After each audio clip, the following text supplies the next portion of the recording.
ఇక విశాఖలో deputy CM Pawan కాన్వాయ్కు ప్రమాదం చోటు చేసుకుంది. ఇక ఒకదానికొకటైతే కాన్వాయ్లోని వాహనాలైతే ఢీకొన్నాయి. ప్రమాద సమయంలో అక్కడ డిప్యూటీ సీఎం కాన్వాయ్లో అయితే లేరు.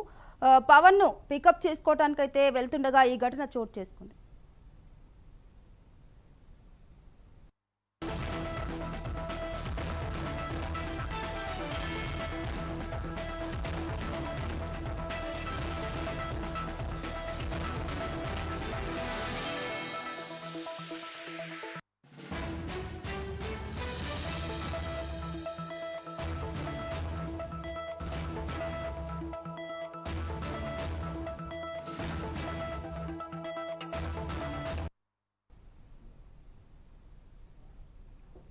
విశాఖలో డిప్యూటీ సీఎం పవన్ కాన్వాయ్కు ప్రమాదం చోటు చేసుకుంది. ఇక పవన్ను పికప్ చేసుకోవడానికైతే వెళ్తుండగా ఈ ఘటన చోటు చేసుకున్నట్టు తెలుస్తుంది. ప్రమాద సమయంలో కాన్వాయ్లో అయితే డిప్యూటీ సీఎం పవన్ లేరు.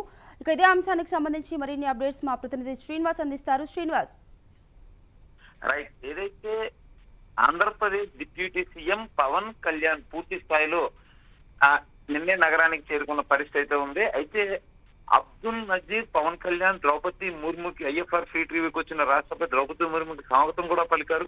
ఆయన రాడిసన్ బ్లూలో అయితే బస్ చేస్తూ ఉన్నారు. అయితే పవన్ కళ్యాణ్ లేని సమయంలో అతని కాన్వాయ్ పవన్ కళ్యాణ్ దగ్గరికి వెళ్తున్న సమయంలో సిరిపురం కూడల్లో అంటే సిరిపురం నుంచి పెదవాల్తేరు వెళ్తున్న క్రమంలో సడన్ బ్రేక్ వేయడంతో కాన్వాయ్ లో కొన్ని కార్లు ఒకదానికొకటి గుద్దుకోవడం జరిగింది. ఆ దెబ్బతిన్న కాన్వాయ్ లో చివరి వాహనం అయితే కొంత పూర్తిగా దెబ్బతిన్న పరిస్థితి అయితే ఉంది. అయితే లక్కీగా సిరిపురం టు పెదవాల్తేరు మీదుగా రాడిసన్ బ్లూకి వెళ్తున్న ఈ క్రమంలోనే ఈ ప్రమాదం జరిగిందని కొంత సమాచారం అయితే ఉంది.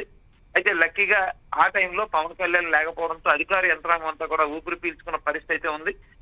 కామన్ గా కాన్వాయిల్లో ఇలా సడన్ బ్రేక్ వేసినప్పుడు చిన్న చిన్న స్వల్ప ప్రమాదాలు జరగడం సహజం. అదే ఆ సహజమైన ప్రమాదంలో భాగంగానే ఈ చిన్న ప్రమాదం కూడా జరిగిందనే అధికారులంతా కూడా ఊపిరి పీల్చుకున్న పరిస్థితి అయితే ఉంది. Right Srinivas, thank you.